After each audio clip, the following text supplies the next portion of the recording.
The First Church of Cannabis wants to test the state's newly enacted Religious Freedom Restoration Act in court. The church is suing the state. An attorney representing the church says Indiana's laws prohibiting marijuana possession prevent church members from fully practicing their religion. Among those named in the lawsuit are Governor Mike Pence, Indianapolis Mayor Greg Ballard, and both the Indiana State and Indianapolis Police. Now, there was no marijuana at the church's first service on July 1st.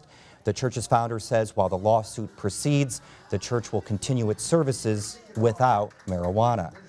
IU law professor Dan Conkle joins us now to explain the implications of this lawsuit. Thanks for being here today. Glad to be here, Joe. Did anyone think that the Religious Freedom Restoration Act could actually be used this way as an excuse to smoke marijuana? Well, certainly not that such a claim would be successful, as this one almost certainly will not.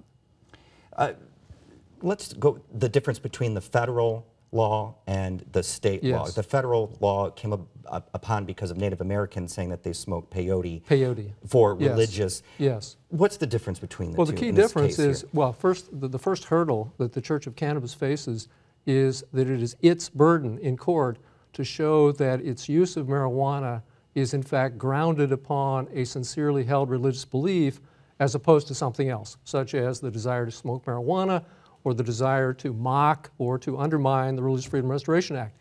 If its motivation is not based upon religion, it goes nowhere in its claim. Conversely, the Native American Church is a long-standing group that has used peyote in religious rituals for decades, if not centuries. So that was not a hurdle for the Native American Church.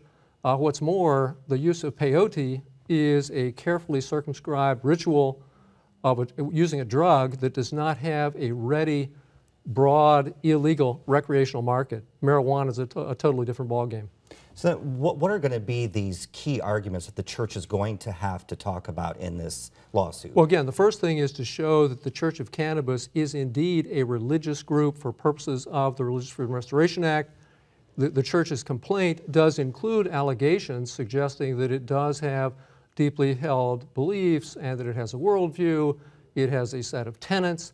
You know, whether the court buys that is a separate matter. Sincerity, I think, is going to be an issue when the leader calls himself, the Grand Poopah, Cannabitarians.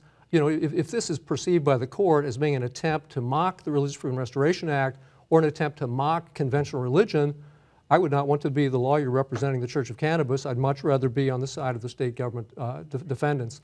The second main issue will be, even if the challengers somehow get through the task of showing that their use of marijuana is in fact grounded on a sincere religious belief, the government can still respond, and that will be the second issue if the case gets to that point, that it may still have a compelling justification for extending the law against marijuana even to a religious practice. All right. Thank you very much. Something that we'll be following.